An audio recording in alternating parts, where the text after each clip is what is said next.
Ils ont une manière bien à eux de détourner les faits, désignant systématiquement un autre coupable, jamais eux-mêmes.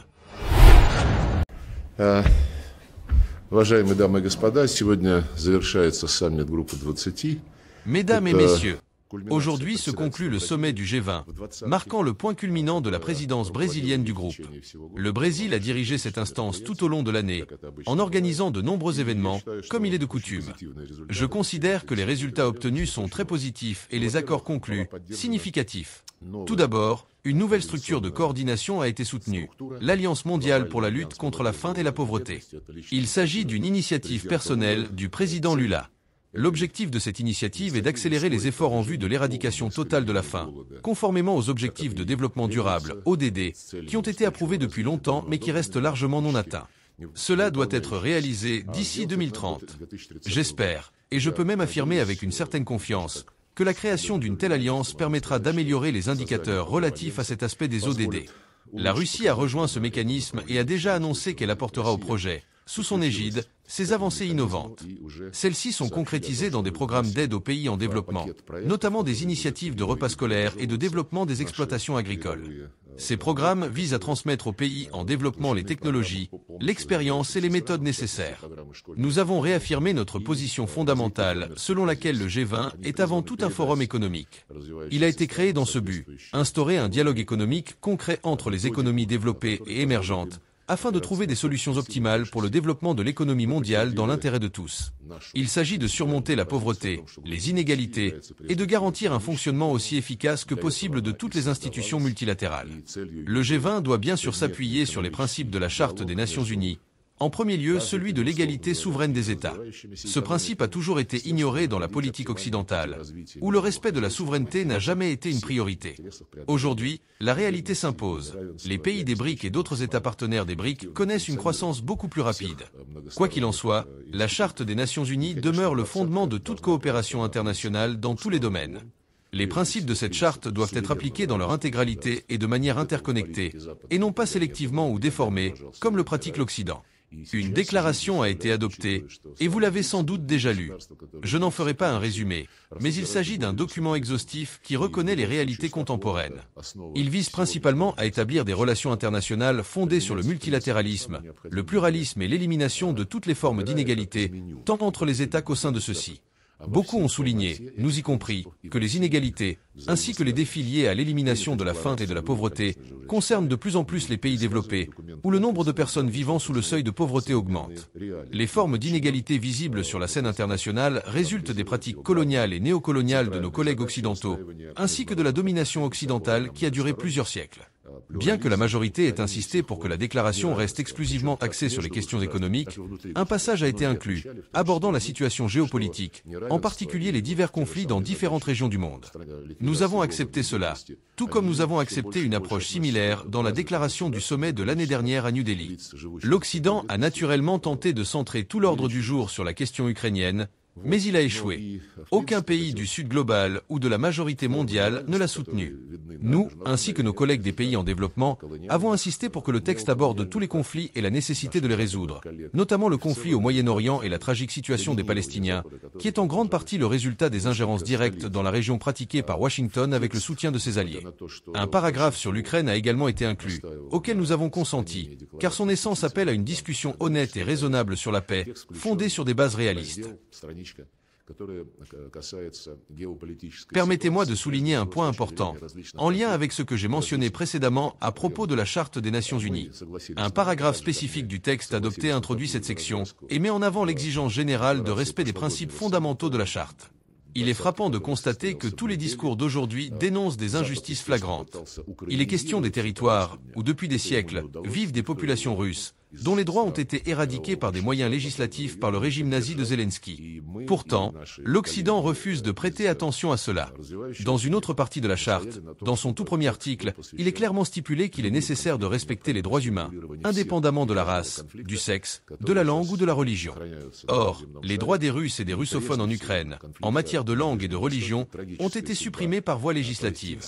Mais l'Occident persiste à affirmer que ces questions ne doivent pas être abordées. Sous prétexte que Zelensky défend les valeurs européennes, c'est ainsi qu'il le présente.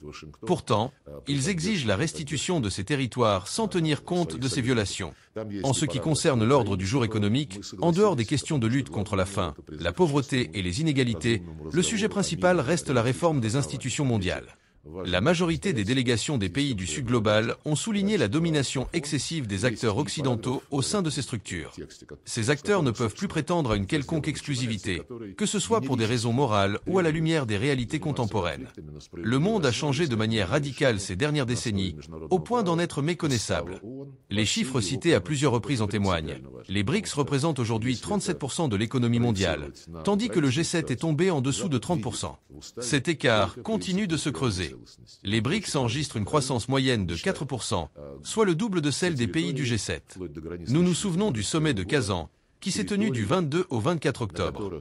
Il a été mentionné dans la plupart des interventions des pays du Sud global et a démontré, selon les évaluations entendues ici, que les BRICS sont prêts à développer des instruments autonomes, indépendants de l'Occident. Cela inclut des mécanismes de paiement, de compensation, de règlement et d'investissement. Ce processus est déjà en cours, comme cela a été souligné aujourd'hui. Personne ne souhaite démanteler les institutions établies après la Seconde Guerre mondiale, telles que les accords de Bretton Woods ou l'Organisation mondiale du commerce, OMC.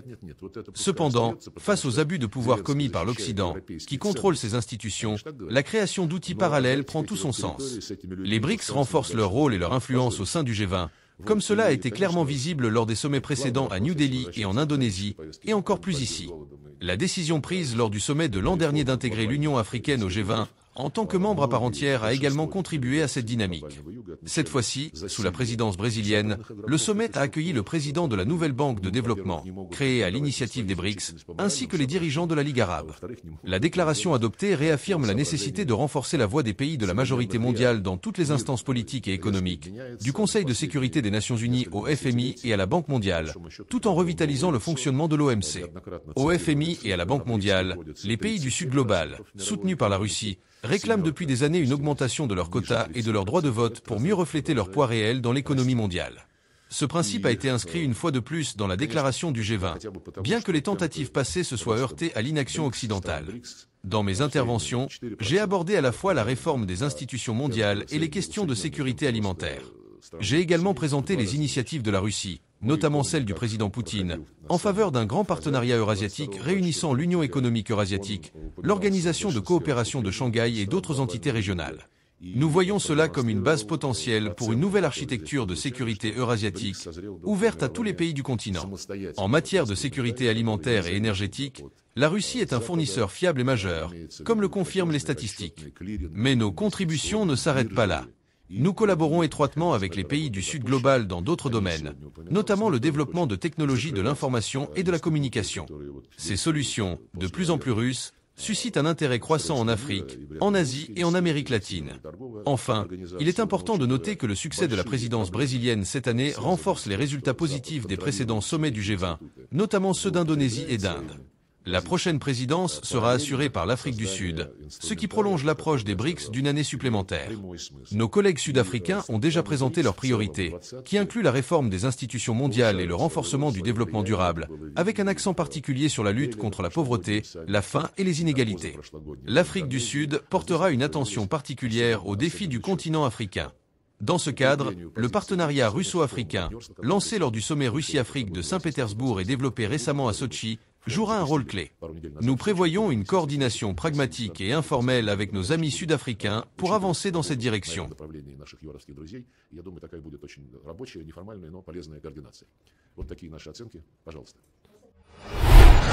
Question. Pouvez-vous préciser comment la Russie et le Brésil, en tant que partenaires des BRICS, entendent renforcer leur contribution à la sécurité alimentaire mondiale? Et comment l'Occident exploite-t-il ce sujet à des fins politiques? Merci.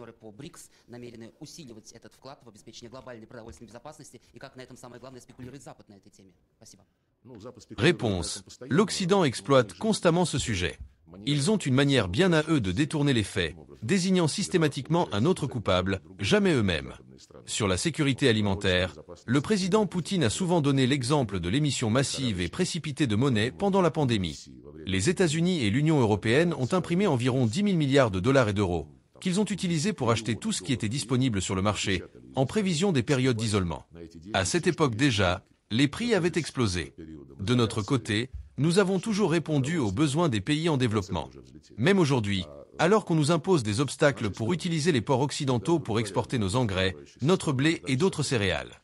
Les compagnies d'assurance, sous prétexte que Lloyds a classé tout le territoire russe et ses ports comme zone de conflit, ont augmenté les primes à des niveaux exorbitants. Cela double, triple, voire quadruple les coûts d'assurance. À cela s'ajoutent d'autres entraves imposées par nos collègues occidentaux, comme la saisie de nos engrais, bloquant ainsi des voies optimales d'exportation de produits essentiels au sud global. Et pourtant, ils nous accusent d'être responsables de cette situation en affirmant que c'est parce que la Russie a commencé la guerre. C'est absurde, surtout venant de personnes qui devraient être matures et responsables. Nous soutenons l'idée de l'Alliance pour la lutte contre la faim et la pauvreté à l'horizon 2030, inscrite dans les objectifs de développement durable. 8 pays et plus ont signé ce document, et la Russie a été l'un des premiers à soutenir cette initiative. L'idée est que chaque participant contribue, selon ses capacités, à accélérer l'élimination de la faim et de la pauvreté. Nous avons une grande expérience dans ce domaine. Par exemple, nous menons des programmes bilatéraux de soutien à la nutrition scolaire, notamment en Asie centrale, en Afrique et en Amérique latine. Nous soutenons aussi les exploitations agricoles en leur fournissant des technologies modernes. L'agriculture russe se développe rapidement et efficacement, comme en témoignent les récoltes abondantes qui permettent des exportations massives. Chaque pays signataire de la déclaration a la possibilité d'apporter une contribution, que ce soit à travers le Programme alimentaire mondial, l'Organisation des Nations Unies pour l'alimentation et l'agriculture, FAO, ou d'autres structures. Les dirigeants de ces organisations étaient présents lors de la réunion consacrée à la création de l'Alliance, ce qui montre l'importance de cette initiative. Je suis convaincu que le Brésil, en tant qu'initiateur de cette idée, ne laissera pas cette initiative sans suivi et s'emploiera à sa mise en œuvre concrète, avec notre soutien. Question. Comment s'est déroulée la négociation sur les formulations de la déclaration concernant le Moyen-Orient? Réponse. L'Occident était peu enthousiaste à l'idée de discuter de ce texte, mais il comprenait que sans cela, aucune section sur les conflits ne pourrait être incluse. Il y a eu des tentatives de l'Occident de reléguer ce paragraphe, riche en évaluations et soulignant la situation tragique de Gaza, après celui sur l'Ukraine. Mais même sans notre intervention, les pays du Sud global ont catégoriquement refusé cette manipulation. Ils ont insisté pour que le G20 accorde une attention prioritaire à la tragédie du peuple palestinien. Avant les paragraphes sur la Palestine et l'Ukraine, un paragraphe général a été inclus sur la manière de traiter les conflits, mettant en avant l'importance de prévenir les victimes civiles et de protéger les infrastructures civiles. La situation à Gaza est particulièrement révélatrice. En un an de conflit, environ 45 000 civils palestiniens, dont des enfants, des femmes et des personnes âgées, ont perdu la vie. C'est presque 2 fois plus que le nombre de victimes civiles du conflit ukrainien sur une décennie. Cela montre l'ampleur de la catastrophe en Palestine et la nécessité d'y faire face. Quant aux infrastructures civiles, à Gaza, des dizaines d'hôpitaux et d'immeubles résidentiels sont détruits chaque jour. Ces destructions sont documentées sur les réseaux sociaux. Mais l'Occident bloque toujours toute résolution exigeant la fin de la violence au Conseil de sécurité de l'ONU.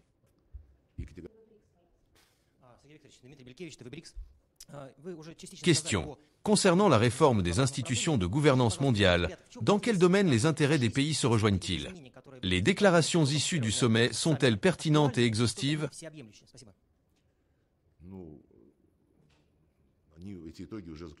Réponse. Les conclusions figurant dans la déclaration sont pertinentes et exhaustives. La réforme des institutions de gouvernance mondiale, comme le Conseil de sécurité, est une question bien connue, nécessitant un consensus. Cela a été abordé dans la déclaration, mettant en avant des objectifs communs. Si le consensus complet est difficile à atteindre, il faudrait au moins un large accord au sein des Nations Unies. Selon la charte de l'ONU, une réforme peut être adoptée par un vote, à condition qu'elle obtienne 2/3 des suffrages.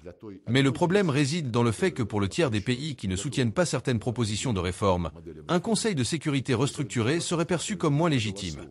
Certaines nations s'opposent catégoriquement à l'ajout de nouveaux membres permanents au Conseil, tandis que d'autres estiment que cette inclusion devrait être prioritaire. Nous soutenons l'Inde et le Brésil, qui ont exprimé leur souhait de devenir membres permanents. Mais pour garantir une réforme équitable, il est impératif de prendre également en compte les intérêts de l'Afrique. L'Occident, bien qu'il proclame la nécessité d'une expansion, freine discrètement le processus. Les États-Unis ont annoncé leur soutien à l'Inde, à l'Allemagne et au Japon. Mais quelle valeur ajoutée ces deux derniers apporteraient-ils? Ils répètent simplement en écho les positions de Washington. L'Occident est déjà surreprésenté au Conseil avec 6 membres sur 15. Et lorsque le Japon est élu, ce chiffre monte à 7, ce qui est profondément injuste. Dans le domaine économique et financier, la réforme des quotas et des droits de vote au sein du Fonds monétaire international est bloquée depuis des années. Cela illustre le refus des États-Unis d'accepter les réalités économiques actuelles et leur volonté d'entraver ou de bloquer la transition vers un monde multipolaire. Washington contrôle le FMI, la Banque mondiale, le dollar et l'Organisation mondiale du commerce, OMC. Cependant, au sein des BRIC, nous développons des infrastructures indépendantes, non pas contre les institutions de Bretton Woods ou l'OMC, mais en parallèle. Nous continuerons également à exiger des réformes justes. Par exemple, l'organe de règlement des différends de l'OMC est paralysé depuis plusieurs années en raison de l'opposition américaine, qui empêche l'élection du nombre nécessaire d'experts pour atteindre le quorum. Cette obstruction a commencé lorsque les États-Unis ont constaté que la Chine les surpassait sur le terrain même de la mondialisation qu'ils avaient créée. En respectant les règles fixées par les Américains, la Chine a prouvé l'efficacité de son économie. En réponse, les États-Unis ont adopté un protectionnisme de plus en plus agressif. Aujourd'hui, par exemple, les voitures électriques chinoises sont soumises à des droits de douane exorbitants en Europe et aux États-Unis. Ursula von der Leyen a même déclaré publiquement que ces mesures étaient prises pour protéger les fabricants européens face à des produits chinois trop bon marché. Est-ce cela une concurrence loyale ? La Chine propose des produits accessibles, répondant à la demande, mais cela ne plaît pas à certains dirigeants de l'Union européenne. De plus, l'UE montre peu de considération pour ses propres consommateurs. Cela s'observe également dans la manière dont elle gère les problématiques alimentaires. En nous accusant de provoquer la famine dans les pays en développement, elle achète en même temps le blé ukrainien, souvent produit sur des terres appartenant à des entreprises américaines. Ce blé, bon marché et parfois de moindre qualité, fait baisser les prix et suscite la colère des agriculteurs européens. Cependant, des voitures électriques chinoises abordables sont considérées comme inacceptables. Cela reflète une crise conceptuelle profonde au sein de l'Union européenne, où de plus en plus de capitales refusent d'écouter Bruxelles, dominée par des bureaucrates non élus, qui appliquent avant tout les politiques dictées par les États-Unis. Un des résultats visibles est le coût élevé de l'énergie en Europe, 3 à 4 fois supérieur à celui des États-Unis, ce qui entraîne une désindustrialisation. Les entreprises déménagent, principalement vers l'Amérique. Dans ce contexte, il est difficile de prendre au sérieux les critiques de l'UE sur la sécurité énergétique et alimentaire, dirigées contre la Russie.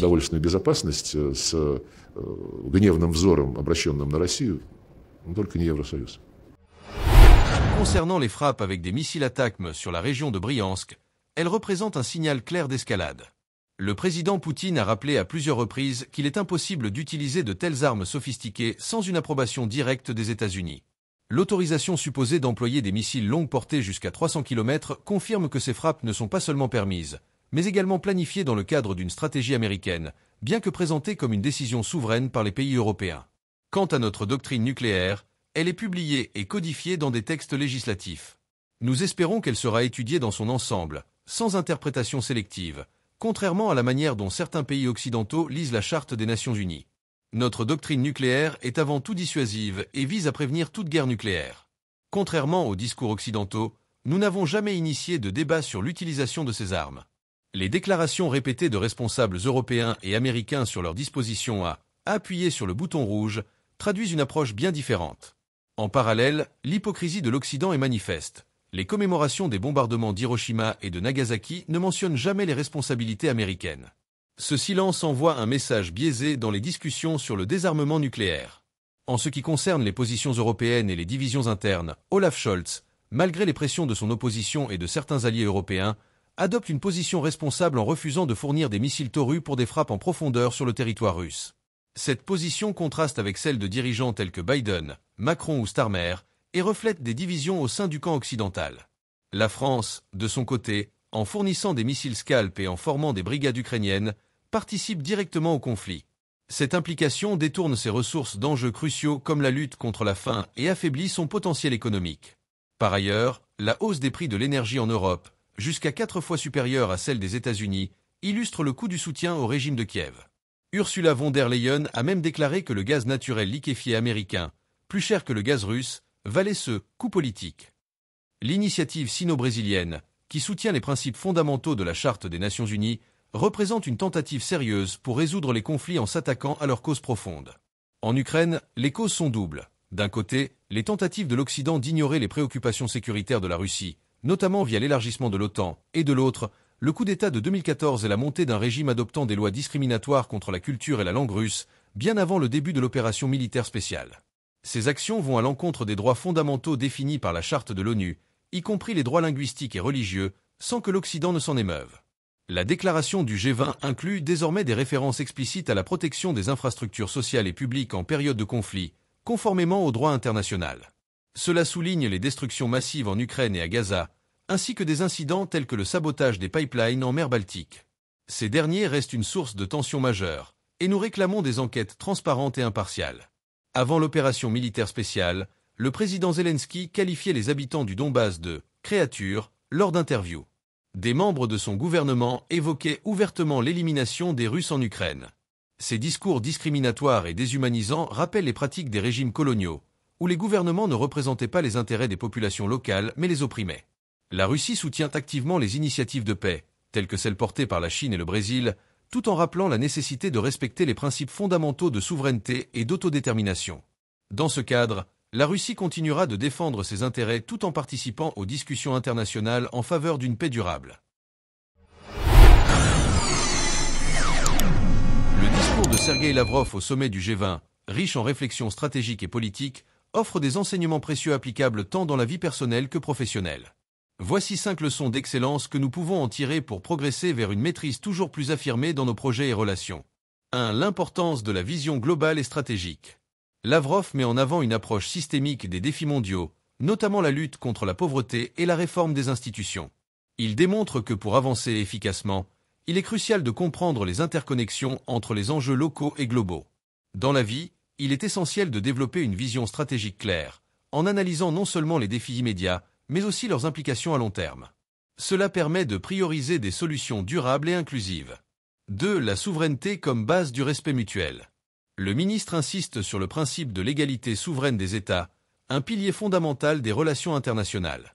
Ce concept rappelle que le respect des identités et des positions de chacun est la clé d'une coopération fructueuse. Dans nos relations personnelles et professionnelles, valoriser l'autonomie et la singularité des autres conduit à des partenariats authentiques et respectueux. Cultiver cette posture garantit une dynamique positive et équitable. 3. L'adaptabilité face à l'évolution du monde. Lavrov souligne que le monde a changé radicalement, nécessitant des réformes dans les institutions traditionnelles et la création de mécanismes autonomes comme ceux des BRICS. Il illustre une capacité à s'ajuster aux nouvelles réalités tout en respectant des principes fondamentaux. Être adaptable face au changement est une compétence clé. Il faut savoir réévaluer ses méthodes et outils pour rester pertinent, sans jamais perdre de vue ses valeurs fondamentales.